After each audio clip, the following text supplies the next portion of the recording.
या मालिकेच्या आजच्या भागात आपण पाहणार आहोत अक्षरा बॅग घेऊन बाहेर येते आणि त्याच वेळी तिला समोर चाफा विकणारी एक बाई दिसते आणि चाफ्याची फुलं बघून तिला आठवतं की अधिपतींना चाफा किती आवडतो ते आणि ती मनाशी विचार करते की मी आता अधिपतींसाठी चाफ्याची फुलं घेऊन जाते म्हणजे त्यांचा राग नक्की निवळेल आणि आमच्या संसाराला नव्याने सुरुवात होईल आणि मग त्या बाईकडून ती चाफ्याची सगळी फुलं विकत घेते।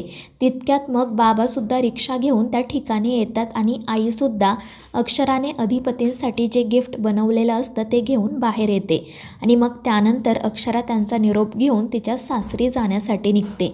तर दुसरीकडे भुवनेश्वरी इराला कॉल करण्याचा प्रयत्न करत असते, मात्र इरा काही तिचा कॉल रिसीव करत नाही। तर इकडे अक्षरा तिच्या बाबांसोबत घरी जाण्यासाठी निघालेली असते।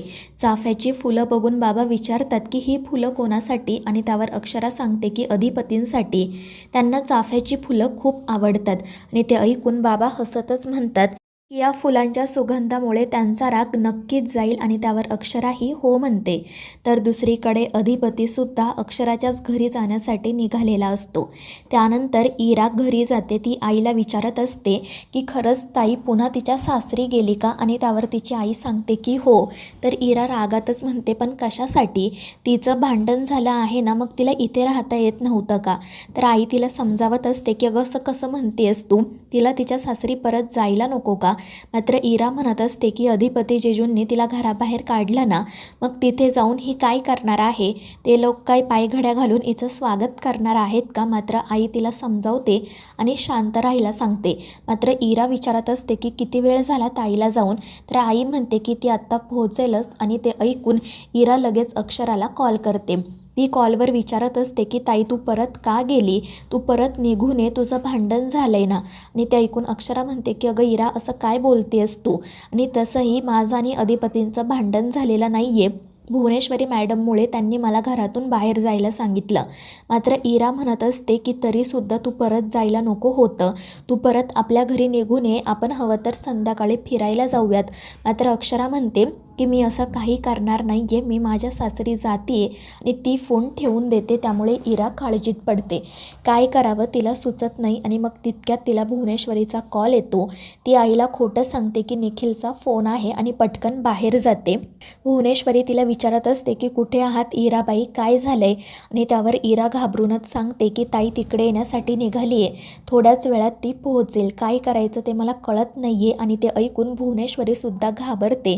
ती म्हणत असते की इराबाई तुम्ही एक काम करा, अधिपतीसुद्धा तिकडे येत आहे, त्यांची आणि तुमच्या आईवडिलांची भेट होता कामा नये। आणि त्यावर इरा सांगते की बाबा तर ताईसोबतच आहे आणि आईलासुद्धा मी काहीतरी कारण सांगून घराच्या बाहेर काढेल, तुम्ही काळजी करू नका। आणि त्यावर भुवनेश्वरी हो म्हणते।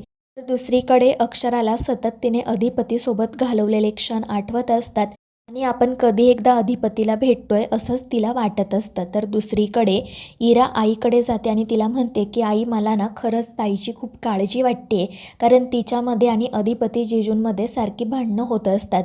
तर आई म्हणत असते की अगं सारखी कुठे, कधीतरी त्यांचं भांडण होतं आणि ते दोघेही समजूतदार आहेत। मात्र इरा म्हणत असते की अगं आई तुला काहीच माहिती नाही, तुझ्यापेक्षा जास्त ताई माझ्याशी बोलते, मला सगळं काही सांगते, उलट तुला आणि बाबांना टेन्शन येऊ नये ना म्हणून ती खूप गोष्टी लपवते।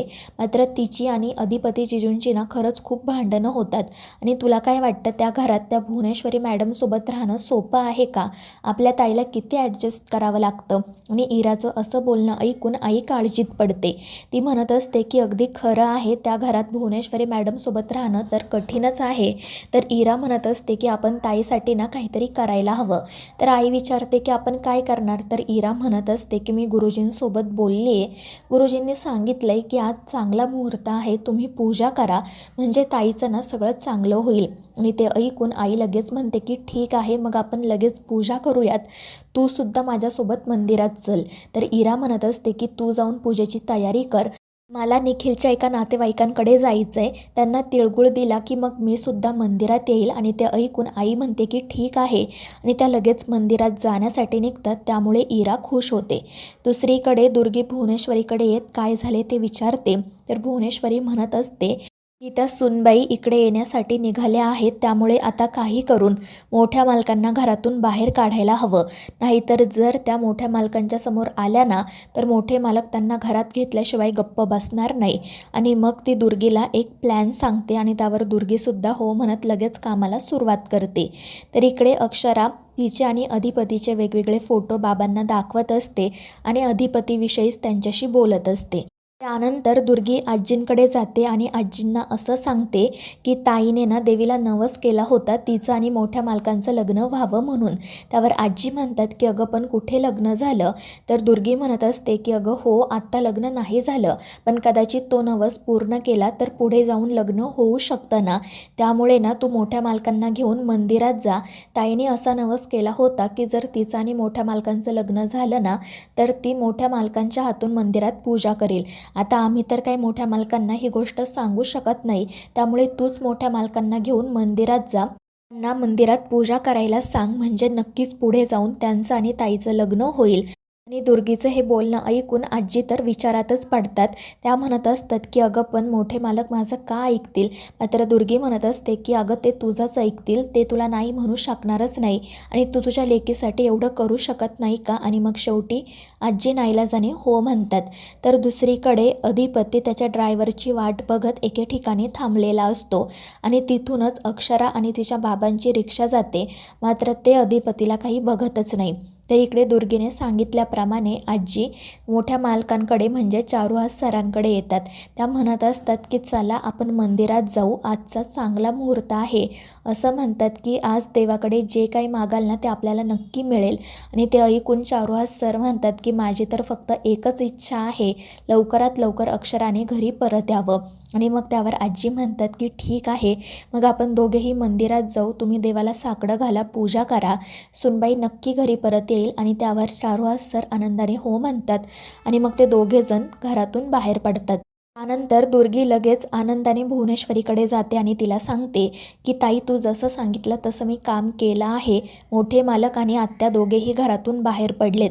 आधी तर ते ऐकतच नव्हते, पण मी कसं बसं आत्याला समजावलं आणि मग तिने मोठ्या मालकांना घरातून बाहेर काढलं.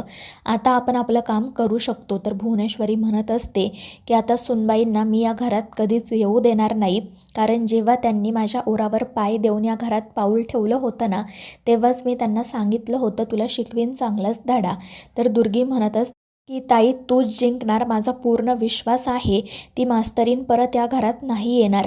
तर दुसरीकडे इरा घरातच असते आणि ती लगेच भुवनेश्वरीला कॉल करून सांगते की आता आई बाबा दोघेही घरात नाही आहे, आपला मार्ग मोकळा झाला आहे. ते ऐकून भुवनेश्वरी खुश होते. त्यानंतर अधिपती अक्षराच्या घरात येतो.